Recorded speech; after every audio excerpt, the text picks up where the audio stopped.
আজকে আমরা একটা মানে একটা বাংলা গল্প নিয়ে কথা বলবো। নাম পৈশাচিক অভিশাপ ও তান্ত্রিকের রক্ষা। হ্যাঁ, এটা কোনো গবেষণা বা প্রবন্ধ নয় কিন্তু। না না, একদমই না।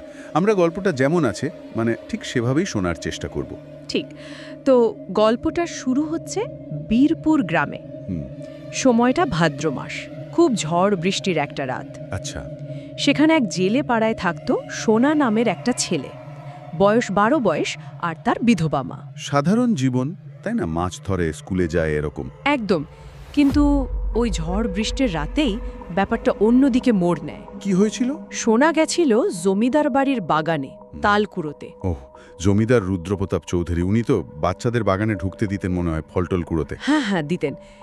কিন্তু সেদিন রাতে সোনা কয়েকটা সাধারণ তালের সাথে একটা অন্যরকম তাল কুড়িয়ে পায়। অন্যরকম মানে অস্বাভাবিক বড় আর বেশ ভারী। আচ্ছা, তো সেটা নিয়ে বাড়ি ফেরে? হ্যাঁ, বাড়ি ফিরে যেই না থলেটা উপুর করেছে দাওয়ায়, কি দেখলো?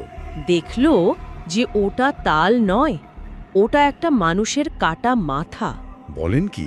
ভয়ঙ্কর তো। শুধু তাই নয়, মাথাটা নাকি চোখ খুলে সোনার দিকে তাকিয়ে বিকট করে